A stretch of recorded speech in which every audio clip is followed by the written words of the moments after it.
방송에서 제공하는 투자 정보는 투자 판단에 대한 조언입니다. 방송에서 제공하는 주식의 가치, 가격 상승 및 가격 하락에 대해서는 방송사에서 보장하지 않습니다.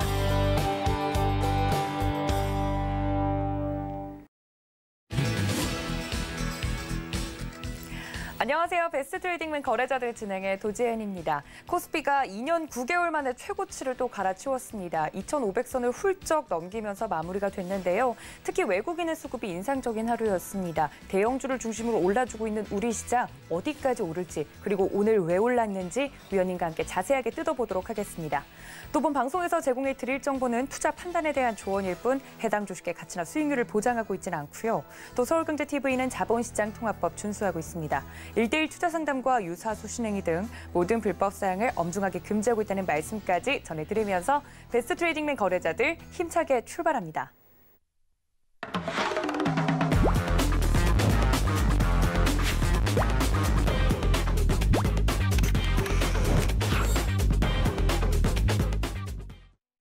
네, 월요일을 책임져 주시는 친데레 보이시죠? 정재훈 위원님 모십니다. 위원님 어서 오세요. 안녕하세요. 네, 저희 위원님과 함께 오늘 시장도 올랐으니까 기분 좋게 좀 시작을 해보려고 하는데 위원님 오늘 시장 올랐는데 표정 왜 이렇게 안 좋으세요? 저 원래 이런 표정인데 왜 제 표정이 마음에 안 드세요? 아니요. 좀 더 시장이 잘 갔으니까 기뻐하실 줄 알고. 전 이렇게 막 들뜨거든요. 시장이 잘 가니까. 근데 오늘 시장 왜 잘 간 건가요? 누가 많이 사니까 잘 올라갔죠. 일단 뭐 네. 외국인 쪽의 매수세가 상당히 좀 강하게 들어와주는 뭐 그런 하루였었어요. 지금 보게 되면 뭐 쌍끌이로 매수를 해주는 뭐 네. 그런 모습들을 좀 보였었죠. 기관이 결국에는 장 막판에 좀 매도를 하면서 2,800억대의 매도 우위를 좀 기록을 했었는데 외국인 쪽 같은 경우는 8거래일 연속적으로 좀 순매수를 해주는 뭐 그런 모습들을 좀 보였었고요. 코스닥 같은 경우도 외국인 쪽과 기관 쪽에 1,000억이 넘는 매수세가 유입이 좀 되는 뭐 그런 모습들을 좀 보였었어요. 근데 여기서 좀 중요한 부분들은 지수를 좀 보게 되면 거래소 시장 같은 경우는 월봉 차트로 놓고 보게 되면 2017년, 2018년도의 고점을 아직까지는 넘어가지는 못했어요. 근데 코스피 200 지수를 보게 되면 이제 사상 최고가를 기록을 했거든요. 그렇다는 얘기는 중소형주보다는 대형주 시장이 좀 더 강한 그런 모습들, 그런 시장이 보여줬다라고 좀 판단이 들고요. 그리고 이 지수 상승을 이끌었던 뭐 대부분의 종목군들이 다 많이 매도를 해주는 뭐 그런 매수를 해주는 그런 모습들도 좀 보였었지만 삼성전자와 SK 하이닉스가 날아갔어요. 날아가는 그런 모습들을 보였었고 네. 거기에 따라서 소부장 종목군들도 코스닥 쪽에 좀 포진이 많이 되어 있죠. 그러한 종목군들이 탄력적으로 좀 움직이면서 시장이 좀 상당히 좋게 움직여주는 그런 모습들을 좀 보였는데요. 뭐 IT 섹터는 뭐 잠시 뒤에 좀 말씀을 좀 드려보도록 하겠고, 네. 다만 이제 코스닥 시장이에요. 코스닥 시장을 좀 보게 되면 차트에 있는 그대로만 보게 되면 과거에 시장이 밀려 내려오는 그런 모습들을 좀 보였을 때죠. 그러니까 요 정도의 모습들을 좀 보였을 때는 아마 시장에서 헤드앤숄더형의 모습들이 나왔었다라는 그런 부분들이 있어요. 저 또한 마찬가지로 헤드앤숄더형에 있었던 그런 부분들이기 때문에 추가적으로 밀리게 된다라면 여기선 큰 폭으로 좀 밀릴 수 있습니다라는 부분들 좀 말씀을 드렸을 거예요. 그리고 난 이후에 저점을 만들어 놓고 반등이 좀 나와주는 그런 모습이었었죠. 지금 같은 경우는 21선 자리대를 좀 지지를 해주고 있고 121선, 즉 경기선을 좀 지지를 해주는 그런 모습인데요. 여기에서 좀 바꿔보게 되면 반대로 또 역헤드앤숄더형의 모습들이 좀 나와주고 있다는 거. 그렇다는 얘기는 일단 추가적인 코스닥 시장 같은 경우는 추가적인 반등 시도는 좀 더 나올 수가 있을 것 같아요. 그렇기 네. 때문에 너무 우려할 부분들은 아니다. 그렇게 좀 생각을 하시면 좋을 것 같고요. 여전히 뭐 올라가는 그런 종목군들을 좀 보게 되면 못 올랐던 그런 종목군들이 좀 많이 올라가고 있어요. 네. 산업재 쪽 섹터들, 뭐 소위 말해서 굴뚝주라고 얘기를 하죠. 뭐 그런 종목군들 좀 많이 올라가고 있고 고배당주들, 뭐 금융 섹터가 뭐 가장 첫 탑픽에 꼽히죠. 배당으로 좀 놓고 봤을 땐 금융주도 좀 많이 올라가는 그런 모습들을 좀 보여주고 있는데 앞으로는 이제 추가적인 상승은 좀 충분히 나올 수가 있겠지만 오늘 조금 과하게 올라간 그런 부분들이 있지 않을까 네. 그런 좀 생각을 하거든요. 오버슈팅이 있는 부분이 좀 있다라고. 네, 그 거죠? 이유를 좀 말씀을 드리는 게 사실 오늘 삼성전자가 좀 많이 올랐어요. 삼성전자가 좀 많이 올랐는데 잠깐 좀 차트를 보면 네. 여기서 보게 되면 저점 자리대를 그어보게 되면 이렇게 추세가 좀 이어져요. 그 추세대를 이어보게 되면 이렇게 좀 추세가 좀 나오거든요. 그러면 이 추세 상단 자리대에 어느 정도 좀 부딪혀주는 그런 모습들이 좀 나왔어요. 그렇기 때문에 이 구간에 좀 횡보 정도는 해줄 수 있지 않을까 그렇게 좀 판단이 되거든요. 그러면 IT 섹터, 삼성전자, SK 하이닉스 조금 쉬어가는 그런 모습들이 나오게 되면 순환매가 좀 나오겠죠. 그 순환매가 산업재 쪽으로 갈지 아니면은 주도 종목군들로 갈지 언택트로 갈지 그 부분들은 명확하게는 좀 모르겠어요. 그 부분들을 말씀을 드리는 이유는 시장에서 지금 현재 시장은 나쁜 거를 보는 게 아니라 좋은 것만 지금 현재 비춰지고 있는 그런 상황이거든요. 그거를 좀 바꿔서 보게 되면 코로나가 확진자 수가 상당히 좀 심각한 정도까지도 오고 있어요. 뭐 지금 3차 팬데믹, 2차 팬데믹 나왔다 뭐 이런 얘기들도 있고 다시 확산된다라는 그런 얘기들도 있는 그런 상황들이거든요. 그러한 부분들, 즉 악재에는 상당히 좀 둔하게 반응을 하고 호재에만 좀 민감한, 오히려 지수가 좋을 때, 상승을 좀 잘할 때 그때 나타나는 지금 현상이라고 좀 볼 수가 있을 것 같은데, 여기서 이제 말씀을 드리고 싶은 거는 네. 추격 매수나 이런 부분들은 가급적이면 한꺼번에 하는 것보다도 자제하시는 게 좋을 거고 분할로 여러 번 좀 나눠서 보는 그런 전략이 좀 중요하지 않을까 싶습니다.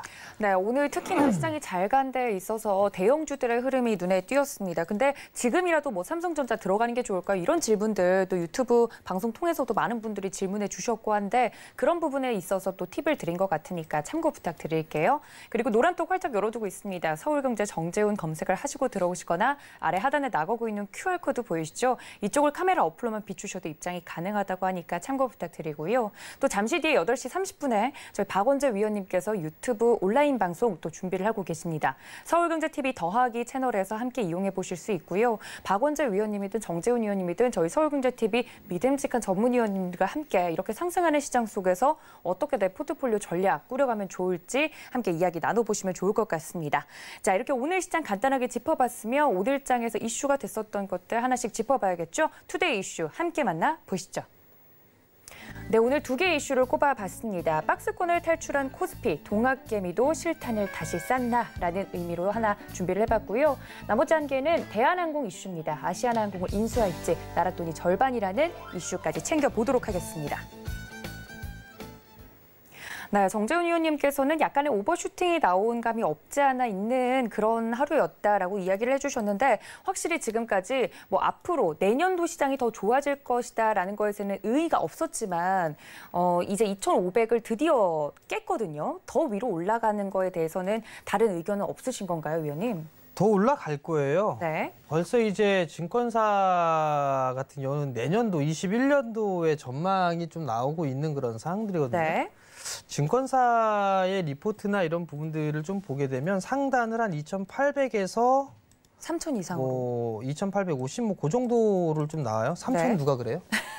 저희가 한번 네. 또 이슈를 다룬 적이 있었는데 누가 그런 말씀을 하셨죠? 아주 좋은 얘기를? 네, 이런 성함을 밝힐 수는 없지만 이게 많은 분들이 그러니까 그런 바라는 마음으로 3,000 가자 뭐 이런 마음으로 하신 이야기겠죠, 위원님. 근데 저는 개인적으로 보면 3,000포인트 가지 말란 법은 없어요. 네. 그러니까 지금 그 증권사 쪽의 리서치나 이런 부분들을 보게 되면 잠깐 좀 차트를 좀 보면서 말씀을 좀 드릴게요. 연봉이에요, 연봉. 연봉인데 이게 하단 자리대 지지 라인이잖아요. 그럼 이거를 그대로 갖다가 이렇게 붙여보게 되면 이렇게 추세가 나오거든요. 이렇게. 요 자리대를 보고 내년도 시장을 체크를 해보게 된다면 그 자리대가 약 한 2,800 정도가 나와요. 2,800 정도가 좀 나오는데 그 자리대가 내년도에 목표치의 전망을 좀 하고 있더라고요. 2,800에서 2,850 정도 예상을 하고 있는 그런 상황이더라고요. 아직까지 전 증권사들을 파악하지는 못했는데 보통 보니까 2,800에서 2,850 정도가 더 많아요. 근데 아까 좀 전에 말씀을 드렸던 것처럼 그 추가적인 상승, 뭐 지수에 대한 부분들 3,000포인트 가지 말란 법이 없다라고 좀 말씀을 드리는 부분들이 네. 삼성에 대한 이슈 때문에 그래요. 어찌됐든 간에 상속세에 대한 부분들을 마련하기 위해서는 배당을 늘릴 수밖에는 없어요. 배당을 늘린다라는 얘기는 투자 심리를 좀 자극할 수도 있는 그런 사항들이거든요. 그러면 삼성전자가 주가가 올라가죠.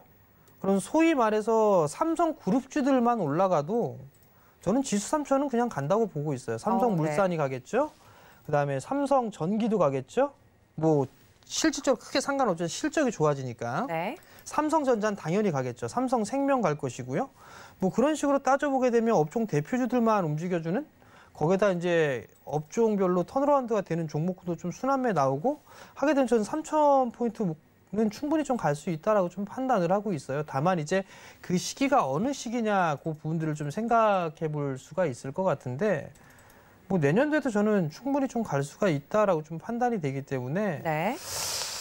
하루하루에 연연해 하는 것보다는 갈 수 있는 그런 확신이 있다라면 좀 이 잔파동은 좀 그냥 너그럽게 여유 있게 좀 넘어갈 수 있는 뭐 그런 심리적인 부분들이 좀 필요하지 않을까 싶습니다. 알겠습니다. 그리고 또 올해 들어서 2020년에 들어서 우리 증시를 이끌었던 게 동학개미라고 해도 과언이 아닐 정도로 개인의 매수세가 무서웠잖아요. 근데 최근에 좀 주춤을 하다가 또 오늘 같은 경우는 외국인의 매수세가 들어오면서 시장이 또 들어올려진 부분들이 있었단 말이에요. 그럼 개인들은 조금 지금 관점에서는 외국인의 수급이 들어오는 이 상황에서 함께 또 사는 게 유효할까요, 위원님? 보통 이게 보게 되면 과거의 주가의 흐름들이나 이런 부분들을 보게 되면 네. 바닥권역에 있었을 때는 개인 투자자들이 다 던졌었어요. 그렇죠. 그 네. 바닥에서 외국인 쪽에 외국인들이 상당히 매집을 많이 했었고 거기서 이제 들어올리기 시작을 했다가 바톤을 이어받는 게 기관 쪽이 끌어올렸었거든요. 네. 그리고 맨 꼭지에 개인 투자자들이 받아가면서 상승 추세가 좀 마무리가 되는 그런 모습들을 좀 많이 보였었어요. 계속적으로 반복되었었는데 요번에는 이 코로나 이슈가 닥치고 났을 때는 정반대였어요. 개인 투자자들이 오히려 시장을 끌어올렸고 외국인 쪽과 기관 쪽은 계속 매도를 했어요. 그러다가 이제 개인 투자자들의 힘이라고 좀 볼 수가 있을 것 같은데 이게 풍부한 유동성에 대한 부분들인 것 같아요. 그리고 또 하나는 정부에서 정책을 아주 기가 막히게 부동산 네. 가격을 쳐 올렸죠. 그러면서 증시로 유입이 되는 그런 모습들이 좀 나타났단 말이죠. 그렇죠. 자금들이. 네. 네. 그러다 보니까 시장에 있어서는 어느 정도 좀 괜찮은 그런 모습들을 좀 보였었어요. 근데 조정을 즉 8월 달이 고점을 형성을 해주고 난 이후에 차트를 좀 보시게 되면 이게 거래 대금이에요. 거래 대금 자체가 늘어나주는 그런 모습들을 좀 보였다가 정점을 좀 치고 난 이후에는 거래 대금이 소강 상태를 좀 보였었어요. 그러다가 다시 최근 들어서 지수가 상승을 해주면서 거래 대금이 다시 늘어나는 그런 모습들을 좀 보였었죠. 매물 소화를 좀 하고 있던 그런 부분들이에요. 그렇기 때문에 이 부분들은 좀 상당히 긍정적으로 좀 볼 수가 있을 것 같아요. 거래 대금이 늘어났다는 얘기 자체는 매물 소화를 좀 진행했다라고 좀 볼 수가 있는 그런 상황들이기 때문에 오히려 이 부분들은 긍정적이다.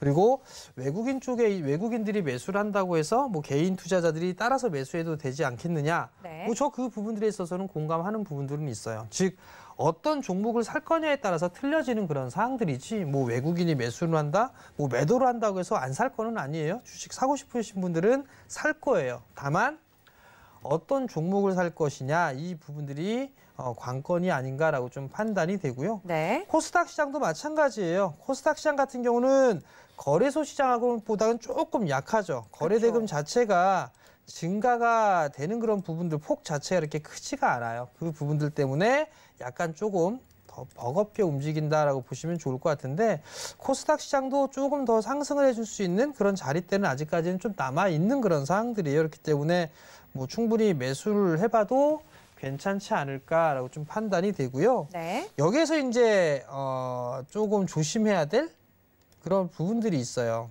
그런 부분들은 코스닥 시장에서요, 위원님? 양 시장이 다 똑같은 거죠. 네. 양 시장이 다 똑같이 볼 수가 있는데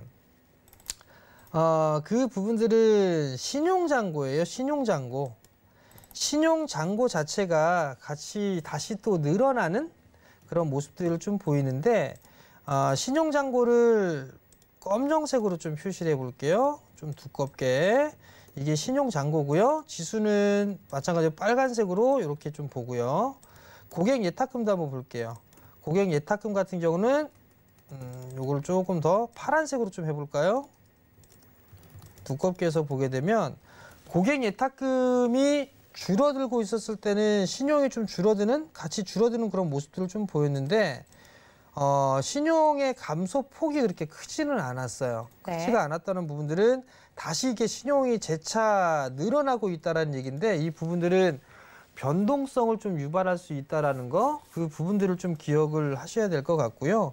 신용이 늘어나면서 좋은 부분들이 있지만 나쁜 부분들도 있어요. 그만큼 뭐 시장이 변동성이 좀 커지게 되면 지수의 하락에 대한 부분들이 나오게 된다면 심조로 위축이 될 수밖에 없는 그런 상황들이기 때문에 신용에 대한 부분들이 늘어난다라는 거는 그렇게 썩 좋은 부분들은 아니다. 그렇게 좀 말씀을 드려보도록 하겠고요. 네. 또 한 가지 부분들은 이제 12월 달에 보게 되면 항상 코스닥 시장이든 거래소 시장이든 양도세에 대한 얘기들이 항상 있었어요. 그쵸. 잠깐 한번 봐볼까요? 12월 달. 네.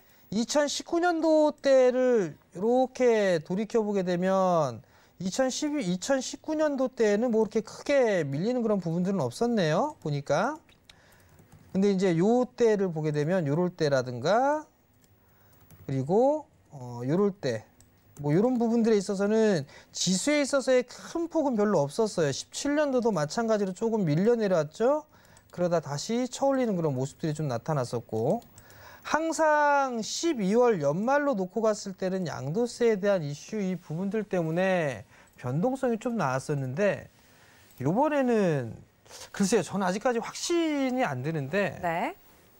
기관이나 외국인이나 팔 만큼 팼어요. 네. 매도할 만큼 매도를 했던 상황이라 여기서 더 매도할 게 있을까? 뭐 사실 좀 그런 생각이 좀 들긴 하거든요. 근데 어찌됐든 간에 중요한 부분들은 시장이 좋은 그런 부분들이 있어서 거래소 시장이 가게 되면 코스닥 시장도 같이 움직일 거예요. 그렇기 때문에 조금 따라 들어가는 것보다는 그런 변동성을 활용해서 매수를 해 나가는 그런 전략이 좀 좋지 않을까 싶어요. 그러니까 무리하게 추격 매수는 하지 마시고 조정을 받을 때 뭐 그때 좀 분할로 매수를 해나가는 그런 전략은 좀 상당히 좋을 것 같습니다. 알겠습니다. 앞으로 시장의 동향에 대해서 어떻게 전략을 맞춰가면 좋을지 말씀을 또 드렸으니까 똑똑한 개인 투자자분들은 이 점 캐치하셨으리라 생각이 듭니다. 자, 그럼 다음 이슈로 좀 넘어가 볼까요? 지난주에서도 계속 나왔던 이야기입니다. 대한항공이 아시아나 항공을 이제 인수한다는 이야기가 나오면서 이 통합을 드디어 추진한다 이런 이야기가 나오고 있습니다. 진짜 뭐랄까요? 독과점 문제도 있고 뭐 여러 가지 문제들이 혼조되어 있긴 하지만 관련된 항공 주가들이 지금 날아가고 있거든요. 이 점에 대해서는 위원님 어떻게 보셨는지 좀 궁금합니다. 글쎄요. 네. 이게 항공주가 오늘 대한항공이 아시아나항공을 좀 인수한다라는 그런 부분들 소식이 좀 전해졌었어요. 네. 결국은 기사를 보니까 세계 7위권의 항공사가 좀 탄생을 한다라고 좀 보셔도 좋을 것 같은데요. 네, 통합이 되면요. 네, 그렇게 좀 돼야 되는데 이게 사실 이 코로나 이슈 부분들 때문에 정부에서 지원받은 부분들이 꽤나 많았었어요, 사실. 그렇죠. 문제는 근데 이제 나라 돈이 들어간다는 거죠. 그렇죠. 그런 부분들인데 이제 결국은 추가적으로 하는 것보다는 어느 정도 도와주는 거죠. 나라에서 좀 도와주는 그런 부분들이 있고 사업을 좀 영위해 나갈 수 있는 그런 부분들을 만들어준 거죠. 결국 이 대한항공이 1조 8천억의 아시아나항공을 좀 인수를 했어요. 그러면서 이제 세계 7위권의 국적 항공사가 탄생을 한 그런 배경으로 좀 보시면 좋을 것 같은데 지금 이제 나라 돈이 들어갔다 그런 부분들이 좀 있어요. 자금 조달 계획이나 이런 부분들을 좀 보게 되면 산업은행이 한진칼 쪽에 있어서의 3자 배정 유상증자를 한 5천억 정도를 하고 교환사채로 해서 한 3천억 정도, 그렇게 좀 8천억 정도를 좀 투자를 해요. 그러면 결국 한진칼 같은 경우는 주주 배정 유상증자를 해서 2조 5천억 정도를 조달을 하겠죠. 그중에서 한진칼이 7,300억 정도를 참여를 하겠죠. 주주 배정이니까. 그리고 난 이후에는 이제 산업은행 쪽에서 좀 투자를 받겠죠. 한진칼 같은 경우는. 그렇게 해서 이제 자금을 만들어서 아시아나를 인수를 하겠다라고 그렇게 좀 생각을 하시면 좋을 것 같은데, 여기에 이제 결국은 하나가 다 먹어버린 거잖아요. 그렇죠. 이 항공사가 다 먹어버린 그런 부분들이고, 그러면 여기에서 이제 저가항공사에 대한 부분들도 있을 거예요. 그러면 대한항공의 자회사도 있고 아시아나항공의 자회사들도 있는데, 대한항공과 아시아나항공이 합쳐져 있던 그런 부분들이기 때문에 저비용 항공사 같은 경우도 일단은 뭐 서서히 좀 통합을 하지 않을까 싶어요. 과연 이게 나라 돈이 절반이다, 뭐 이런 얘기들이 좀 있었죠. 그런 좀 부정적인 시각이라든가 이런 부분들도 있겠지만, 어찌됐든 간에 이 코로나라는 이 부분들로 인해서 회사가 좀 상당히 위태롭다라고 하게 되면 도와줄 수도 있다라고 좀 판단이 돼요.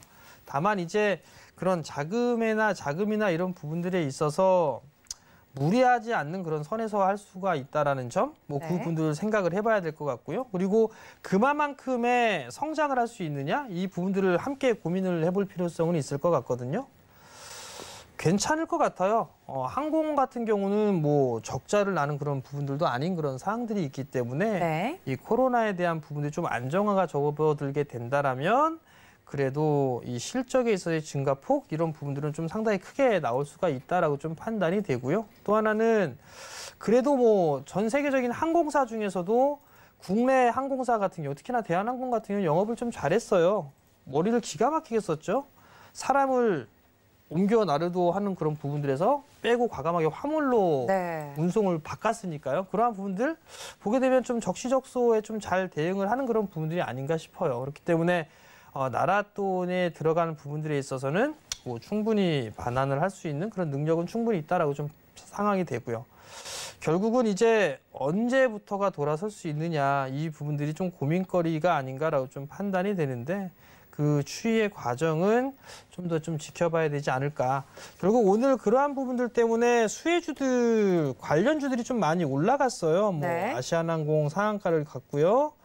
에어부산도 상한가를 기록해주는 그런 모습들을 좀 보였었고요. 근데 이게 단기적인 시각으로 좀 봐야 되지 않을까 싶어요. 너무 좀 이격이 벌어지는 뭐 그런 부분들이 있었을 때는 뭐 아시아나항공 같은 경우 그 상한가를 좀 기록을 했는데, 뭐 이런 종목군들 뭐 추가적으로 올라가게 되면 따라 들어가는 것보다는 좀 기다려 볼 수 있는 그런 전략이 좀 필요하지 않을까라고 좀 판단이 되고, 또 한 부분들은 코로나에 대한 얘기가 계속적으로 좀 나와주고 있는 그런 사항들이기 때문에 거기에 따른 변수도 있어요, 아직까지. 그렇기 때문에 무리하게 따라 들어가는 전략은 좋지는 않을 것 같다라고 좀 말씀드리고 싶습니다. 알겠습니다. 말씀해 주셨던 것처럼 대한항공과 아시아나 이슈에 덩달아서 LCC죠. 이제 저비용 항공사들이 오늘 주가가 올라주는 모습이 보여졌습니다.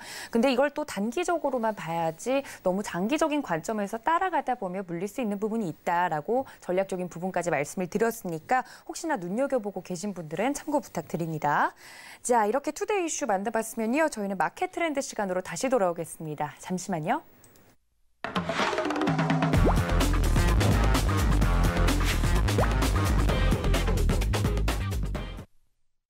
자, 이렇게 우리 시장을 주름졌던 이슈들을 만나봤으면 정확하게 좀 종목 이야기를 하는 게 좋겠습니다. 마켓 트렌드 시간인데요. 오늘장 움직였던 업종과 종목부터 저희 위원님께 좀 여쭤보도록 하겠습니다. 오늘장 같은 경우는 대형주들이 움직였잖아요, 위원님.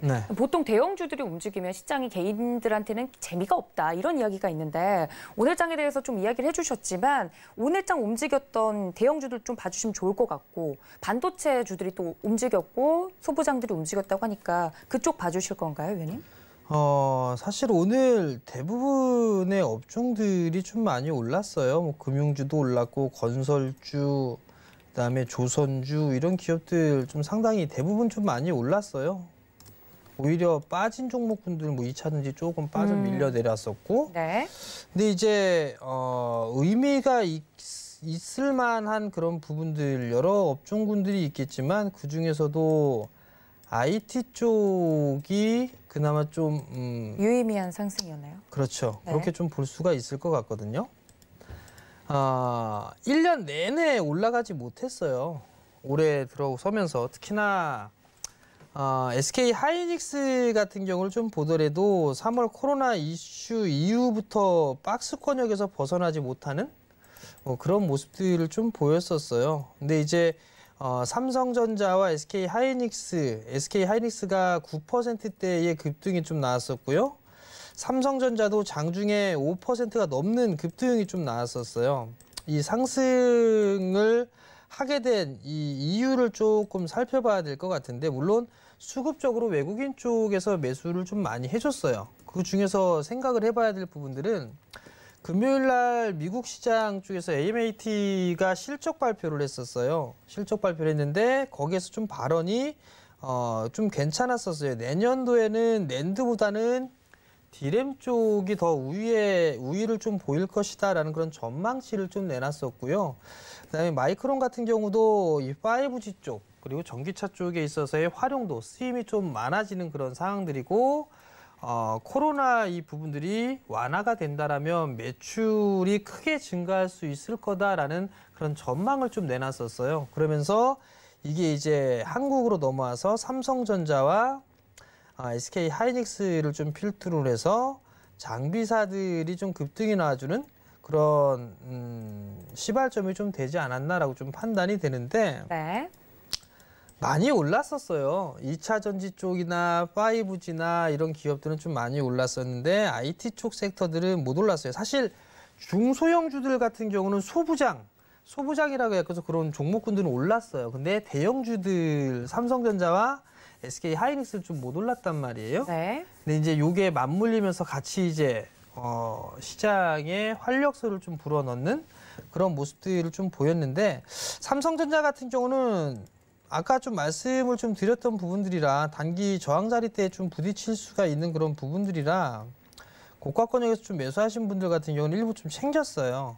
조정 받았을 때 다시 뭐 매수를 해봐도 괜찮지 않을까라는 좀 판단 때문에 일단 좀 챙기자라는 좀 말씀을 드렸었고, 오픈매 시간에서도 58,000원 이하권역에서는 매수해도 괜찮다라는 말씀을 좀 계속적으로 드려왔을 거예요. 아마 상당히 좀 10월 달 내내 말씀을 좀 드렸던 부분들이 있을 것 같은데, 그러면 이 이하권역에서 매수했을 때는 크게 걱정은 없어요. 근데 이제 위에서 6만 원 위에서 매수를 했을 때는 일부 좀 챙기는 그런 전략이 좀 좋지 않나라고 좀 판단이 되고, SK 하이닉스 같은 경우도 오늘 9%대의 급등이 좀 나와줬는데, 여기에서 좀 보게 된다면 추가적으로 상승이 좀 나오게 된다면 더 나올 수가 있을 것 같은데, 이제 어느 정도 목표치에 도달을 했어요. 목표치에 도달했던 그런 부분들이 있어서 여기서 추가적인 상승, 여기서 바로 다이렉트에 10만 원이 넘어가고 11만 원이 가고 이러기에는 좀 힘들지 않을까 싶어요. 좀 숨고르기가 나와주는 그런 모습들을 좀 보여줘야 되겠죠. 그러면 여기서 괜찮다라면 소부장 쪽에 있어서의 종목군들의 흐름들이 좀 괜찮지 않을까 싶어요. 특히나 어제, 오늘 새벽에 좀 나왔던 부분들이 반도체 쪽에 있어서의 빅사이클이 다시 도래할 수 있다라는 그런 얘기들도 좀 있었어요. 그러면서 장비주들의 상승의 흐름들이 좀 전개가 되는 그런 모습들이었었거든요. 보게 되면 소재주죠. 하나머티리얼즈 같은 경우도 9%대 급등이 좀 나와주는 그런 모습이었었고요. 한미반도체 비메모리 쪽인 부분들이지만 8%대가 넘는 급등세가 좀 나왔었어요. 이 비메모리 쪽인 부분들이기도 하고 실적이 좋죠. 실적이 좋았던 부분들이라 개편하기 전에 아마 이 한미반도체에도 좀 말씀을 드렸을 거예요. 그러한 종목군들이었었고, 유니테스트도 마찬가지로 오늘 7%가 넘는 상승을 좀 보였었어요. 네. 지금 이 상승을 했던 이 부분들은 태양광 이슈랑 맞물렸어요. 유니테스트 같은 경우는. 그렇기 때문에 조금 틀린 그런 부분들로 좀 볼 수가 있지만, 어찌됐든 간에 장비사들이 같이 움직이고 있다는 거, 테스도 마찬가지로 지금 신고가의 흐름들을 좀 보여주고 있다는 거. 근데 테스는 제 전망이 좀 틀렸어요.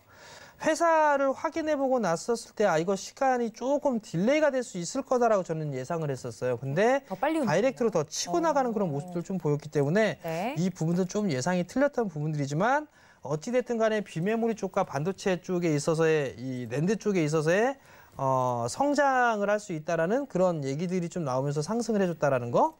그리고 가장 중요한 부분들은 원익 IPS는 수시로 좀 말씀을 드렸을 거예요. 네, 오늘도 오늘도 6%대 좀 상승을 해주는 그런 모습이었는데 실적이 좀 상당히 좋게 나왔죠. 일회성으로 나올 수 있는 그런 실적이 아니다라는 측면. 그리고 내년도에 있어서 빅사이클로 들어간다? 그러면 삼성 쪽에 있어서의 투자는 늘어날 수밖에 없어요. 비메모리가 됐든 메모리 쪽이 됐든 투자는 상당히 지속적으로 할 수밖에 없고 거기에 따라서 원익 IPS나 뭐 테스라든가 이런 기업들 같은 경우는 실적이 좋아질 수밖에 없어요. 계속적으로 투자를 하는 그런 부분들이 있기 때문에 그럼 결국 이들 종목군들을 더 치고 나갈 수 있는 그런 여력이 있다라고 좀 보시면 좋을 것 같아요. 장비사는 장비사 나름대로 상승을 해주는 그런 모습들이 좀 나올 것이고 소재는 소재 나름대로의 상승 흐름들이 좀 나올 수가 있을 거예요. 그렇기 때문에 그러한 부분들을 좀 기억을 하시면 좋을 것 같고요. SK 하이닉스 같은 경우도 반도체 클러스터 단지라든가 이런 조성에 대한 수혜 이런 부분들을 좀 받을 수 있는 그런 기업들이 좀 많아요. 뭐 다른 쪽으로 보게 되면 주성 엔지니어링이라든가 삼성 쪽에 SK 하이닉스 쪽에 좀 집중을 하고 있는 그런 기업들이 있어요. 그런 기업들 같은 경우는 그 기업들 같은 경우도 유심히 좀 봐야 되는 그런 사항들이고 또 하나는 양쪽에 다 들어가는 거예요. 반도체가 됐든 디스플레이가 됐든 SK 하이닉스와 삼성전자에 모두 들어갈 수 있는 그런 핵심 업체들도 있는 그런 사항들이거든요. 네. 대표적으로 좀 보게 되면 프로그램에서 좀 소개를 시켜드렸던 종목이에요. LOT 백큐이에요. 네. LOT 백큐 같은 경우도 상승 추세 때는 유지가 되고 있는 그런 사항들인데 진공 펌프를 만드는 그런 회사예요. 그리고 두 번째 부분들을 보게 되면 삼성 쪽에서 지분 투자 형태를 들어갔죠. 투자를 받았단 말이에요. 그리고 이 펌프 쪽은 국내에서 유일해요. 경쟁사인 영국의 에드워즈사라는 경쟁사가 있지만 그 기업을 따돌리고 지금 LOT 백큐 같은 경우는 국산화에 성공을 해 나가고 있는 그런 부분들이고 아마 제가 알기로는 내년 상반기 때까지는 아마 상당히 바쁜 걸로 알고 있어요. 바쁜 걸로 알고 있는 그런 부분들이기 때문에 실적은 좀 좋아질 수 있겠다. 뭐 그런 측면에서 보게 되면 조정을 받았을 때는 관심 있게 좀 봐도 좋은 그런 종목군들이 좀 될 거예요. 그러니까 제가 이렇게 좀 말씀을 좀 드리는 이유는 반도체 IT 쪽 섹터가 그렇게 최근 들어서 강하지는 않았었어요. 뭐 제약바이오가 움직이거나 그런데 되면 또 5G 2차 전지 움직였었죠. 그리고 하고 난 이후엔 그린 뉴딜 종목군들이 막 움직여주는 그런 모습들이 나타났죠. 네. 그렇게 할 때마다 IT 섹터들은 계속적으로 밀려주거나 제자리 걸음을 좀 했었단 말이에요. 근데 지금 오늘을 계기로 해서 확 달라지는 그런 모습들이 좀 나왔거든요. 그러면 여기서 이제 추가적으로 추세를 좀 전환해주는 그런 모습들이 좀 나올 수 있는지 여부를 좀 체크를 해봐야 되고 저는 충분히 나올 수 있다라고 좀 판단이 되는데 그 판단의 근거는 바로 실적이에요. 실적이 나와주고 있는 그런 기업들이기 때문에 내년도까지는 계속적으로 관심 있게 좀 봐야 될 그런 업종이고 섹터다. 그렇게 좀 말씀을 드리고 싶습니다. 알겠습니다. 지금까지 잘 가지 못했던 IT 섹터군들에서 자세하게 종목 이야기 해드렸으니까 참고 부탁드리고요. 자, 그렇다면 이렇게 빅사이클이 돌아오고 있다라고 이야기를 해주셨는데 내일장 움직일 업종과 종목들도 좀 이야기를 나눠보도록 하겠습니다. 그럼 앞으로도 이런 종목들을 계속 봐야 될까요, 위원님? 이런 종목군들을 당연히 봐야죠. 네. 당연히 봐야 되는데 그럼 내일도 IT를 봐야 되느냐? 네. 내일은 IT를 안 볼 생각입니다. 아, 그런가요? 그럼 어디 보실 예정이세요? 미리 힌트 좀 주세요. 지금 하단 자막에 다 나오고 있잖아요. 저는 하단 자막에 네. 나오고 있는데 그러니까 제가 이 말씀을 왜 드리냐면 네. 지금 시장은 좋은 것만 이렇게 지금 비춰지고 있는 것 같아요. 그렇죠. 하이라이트가 이렇게. 오늘 확진자 수 국내의 확진자 수도 많이 늘어났어요. 네.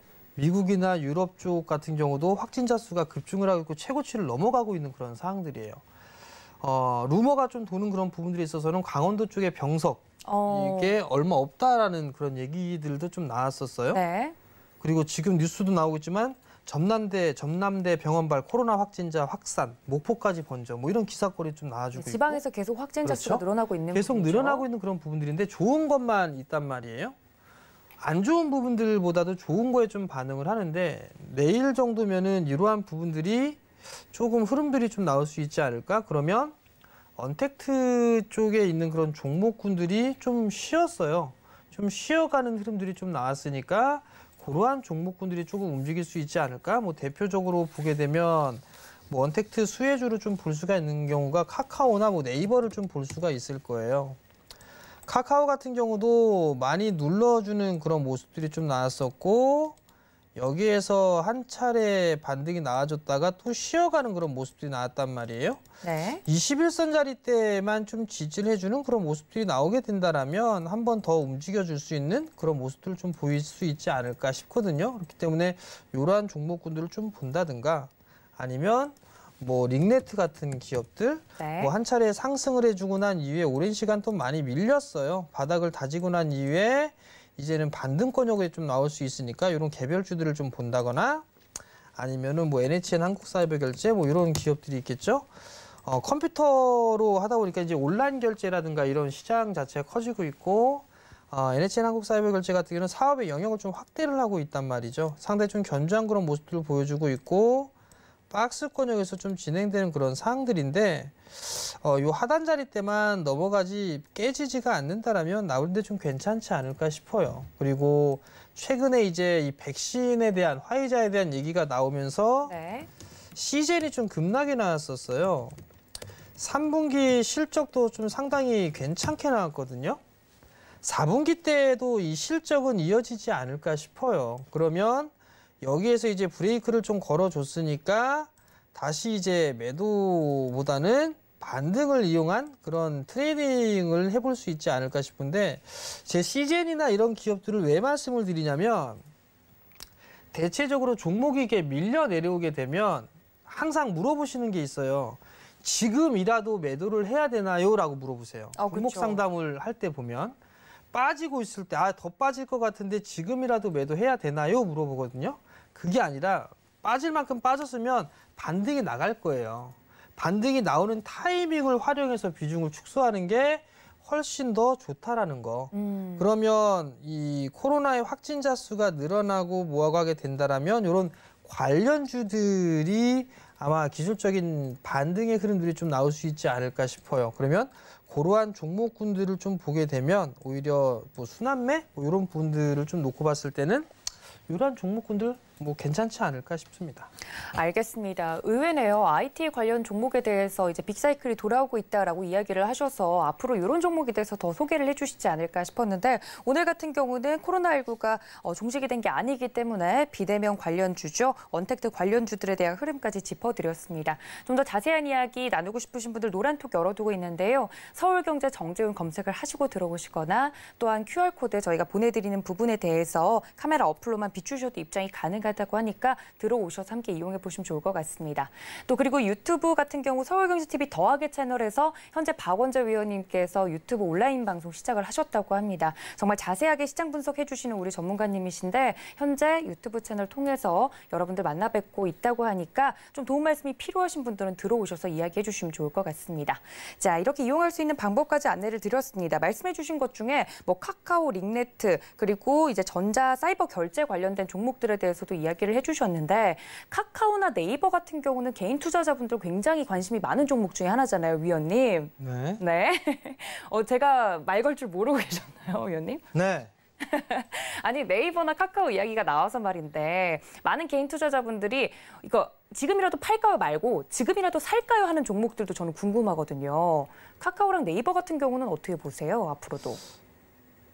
좋게 보죠. 네. 그러니까 좋게 보는 이유는 네이버는 솔직히 좀 분석을 더 해봐야 될 것 같은데 아, 네. 카카오는 좀 좋게 보는 이유가 내년도에 카카오뱅크 상장이 좀 있어요. 네. 거기에 따른 모멘텀이 좀 충분하지 않을까 그런 좀 판단이 들고요.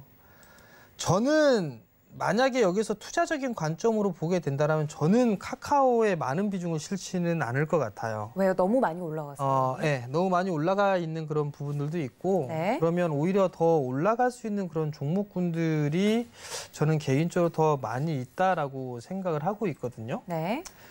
그러니까 시장이 보통 그런 생각들을 좀 많이들 하세요. 이렇게 올라가고 있는 그런 종목군들이 사실 더 잘 가고 더 많이 올라갈 것 같아요. 네. 근데 대부분의 종목군들이 거기서 좀 멈추는 뭐 그러한 모습들을 좀 보이는 경우들이 좀 많거든요. 그러니까 예를 들어서 보게 되면 5G나 2차 전지나 더 간다라고 얘기를 하고 상당히 좀 강력 매수의 리포트가 나오고 그럼 거기에서 대부분 다 꼭지를 만드는 그런 경우들이 좀 많아요. 네. 근데 개인 투자자분들이 이게 더 간다라고 얘기를 하고 경제방송이나 이런 분들 노출에 대한 빈도수가 많아지고 좋아진다고 하니까 이제 거기에서 매수를 하시는 분들이 좀 많거든요. 그렇죠. 많이 들어봐서. 네. 네. 근데 저는 그 부분들에 있어서는 반대해요. 오히려 얘기 말이 없는 그런 상황에서 주가가 올라가지 못했고 바닥권역이 있으면서 올라갈 수 있는 그런 종목군들이 좀 상당히 많아요. 많이 있는 상황이에요. 그렇기 때문에 저는 좀 안전하게 한다? 뭐 그렇다면 오히려 카카오보다는 상승률이나 이런 부분들은 어떻게 될지 모르겠지만 좀 더 안전한 종목군들이 좀 많이 있다라고 좀 판단이 드는데 뭐 대충 좀 보자라고 한다라면 예를 들어서 내수 섹터에 있는 그런 종목군들을 좀 보게 되면 네. CJ 제일제당이나 이런 부분들은 좀 많이 올랐다가 빠지고 있는 이제 하단 자리대를 좀 만들어 바닥권역을 좀 만들어가는 그런 과정에 있단 말이에요. 그럼 이런 기업들 같은 경우는 좀 매수하기가 부담스러울 수가 있단 말이에요.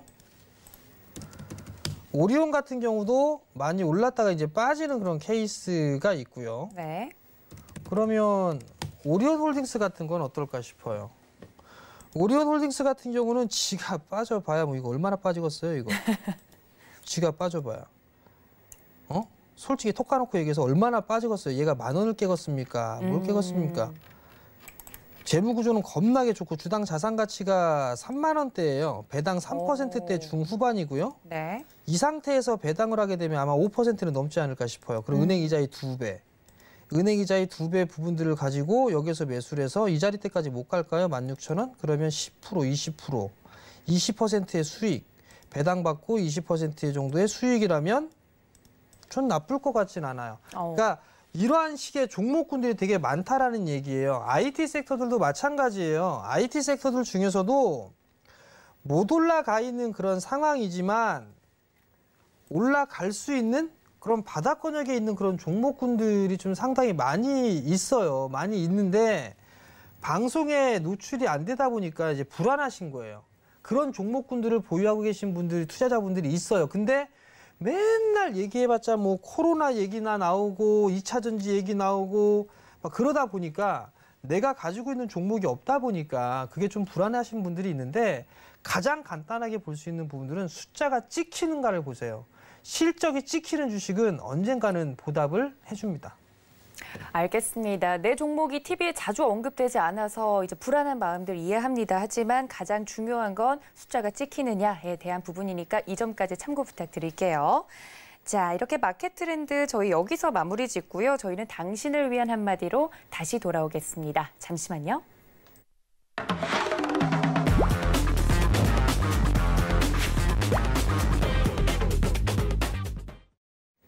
네, 지수가 2,500을 훌쩍 넘어섰습니다. 이런 상황에서 여러분들은 어떤 준비를 하고 계신지 궁금한데요. 저희 서울경제TV 전문위원님들이 여러분들께 할 말이 있다고 합니다. 그렇기 때문에 만들어준 코너죠. 당신을 위한 한마디인데 오늘 정재훈 위원님께서 어떤 이야기 해주실지 궁금합니다. 늘 약간 무심한 듯 하면서도 정확하게 이야기 잘 해주시잖아요. 예. 네, 오늘 요? 어떤 이야기 준비하셨어요? 뭘 자세하게 정확하게 말씀을 했다고 그러시는지 모르겠는데 네. 지난주에는 많이 준비했는데 시간이 모자라서 잘렸어요. 시간이. 네, 아쉬웠죠. 네. 그거를 다시 하려다가 안 했거든요. 자, 제가 여러분들께 이게 원고상에 이 하단 자막이 나갈 수도 있고 그 이외에 안 나갈 수도 있어요. 가장 중요한 부분들은 지금 시장이 막 이렇게 올라가고 있어요. 근데 올라가고 있는데 그러면 이제 개인 투자자분들의 입장에 종목군이 대부분 다 올라가니까 그럼 마음이 편안할 거예요. 마음이 편안하다고 내일 만약에 또 시장이 밀리잖아요. 그럼 또 다시 불안하실 거예요. 이건 지난주에도 좀 말씀을 드렸을 거예요. 자, 그러면 여기 해야 될 부분들이 뭐냐면 내가 매수를 했던 종목이 있어요. 내가 매수를 했던 종목이 이유가 어떠한 이유 때문에 매수를 한 건지를 먼저 기억을 해보세요. 즉, 나는 요러한 이슈, 뭐 수소에 대한 뉴스거리가 나올 거기 때문에 요 수소 관련주를 단기에 샀어. 혹은 나는 내년도에 5G 쪽이 성장을 할 것 같아서 난 요런 종목군들을 모아갈 거야. 중장기 길게 볼 거야 라고 했던 거랑 요 두 가지가 있어야 돼요. 대부분의 개인 투자자분들은 다 첫 번째예요. 다 단기예요. 다 단기로 가져가 있다가 주가가 오르니까 이제 좋단 말이에요. 그러고 나서 빠졌어요.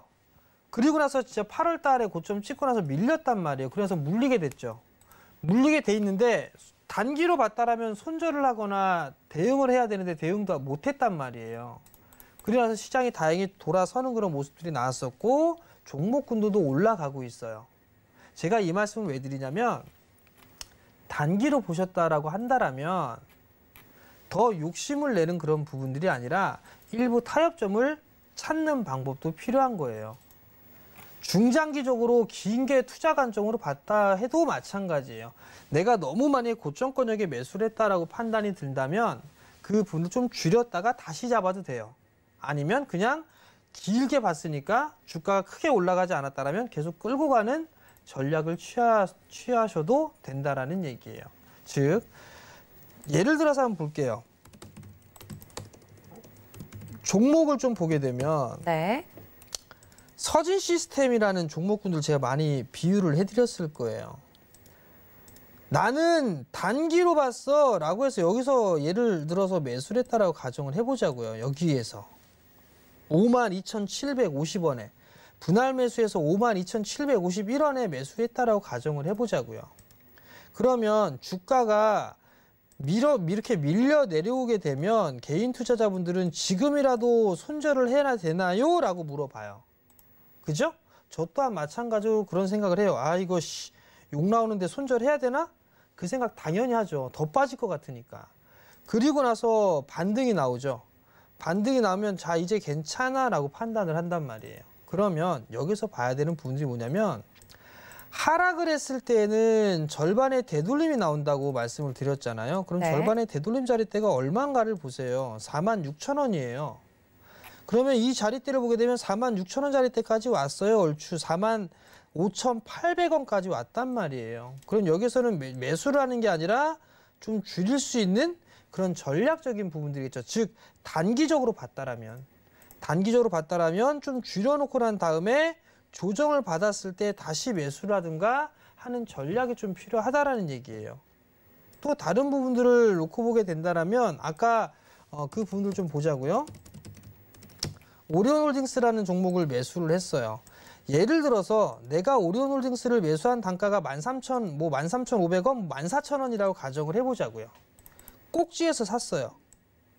꼭지에서 샀는데 나는 이거 중장기로 끌고 갈 거야 라는 것 때문에 이유 때문에 매수를 했단 말이에요. 그러면 이 하고 난 이후에 지금 한 달이 흘러가고 두 달이 흘러갔어요. 세 달째죠. 지루하다고 해서 종목을 매도할까? 그 고민을 하신단 말이에요. 그럴 필요가 없어요. 중장기로 가져갔다라면 지가 빠져야 얼마나 빠지겠어요? 순환매 돌겠지. 그럼 이런 종목군들 같은 경우는 가지고 가는 거예요. 즉 단기로 처음에 매수한 시점이 단기로 봐셨다라면 그 단기적으로 일단 빠져나오는 전략이 필요하고 중장기적으로 봤다라면 버티면 돼요. 꼭지에서 안 샀다라면. 그 부분들을 기억을 하셔야 되는 거고 정말 중요한 건 현금은 빠질 때 하는 게 아니에요. 빠질 때 하는 게 아니라 오늘처럼 반등이 나올 때 조금씩 현금을 만들었다가 다시 잡는 거예요. 개인 투자자들은 그걸 못해요. 물론 저도 욕심이 있어서 그런 분은 잘 못할 때가 있어요. 반등이 나올 때 나는 물려있다, 난 이거 빠져나와야겠다라고 생각하는 종목이라면 밀려 있을 때 하는 게 아니라 오늘처럼 반등이 나오는 구간에서 서서히 현금을 만들어 가야 된다는 거, 그 부분들을 꼭 기억을 하셨으면 좋겠습니다. 네, 오늘도 개인 투자자분들에게 피가 되고 살이 되는 말씀 해드렸습니다. 이 점에 대해서 참고 부탁드리고요. 자, 저희 위원님과 함께 이렇게 이야기 나눠봤는데요. 현재 서울경제TV 더하기 채널에서 박원재 위원님께서 무료 온라인 방송 계속해서 진행 중입니다. 들어오셔서 시장에 대한 이야기, 종목 이야기 여쭤보시면 친절하게 말씀드린다고 하니까 서울경제TV 더하기 채널 여러분들 꼭 기억해 두셨다가 이용해 보시면 좋을 것 같습니다. 자, 이렇게 1시간 동안 함께해 주신 저희 위원님 보내드리면서 인사 말씀 나눌게요. 위원님 고맙습니다. 또 본 방송에서 제공해 드린 정보는 투자 판단에 대한 조언일 뿐 해당 주식의 가치나 수익률을 보장하고 있지는 않습니다. 또 서울경제TV는 자본시장 통합법 준수하고 있죠. 1:1 투자 상담과 유사 수신행위 등 모든 불법 사용을 엄중하게 금지하고 있다는 말씀까지 전해드리면서 오늘 저희가 준비한 소식은 여기까지입니다. 지금까지 시청해 주신 여러분 고맙습니다.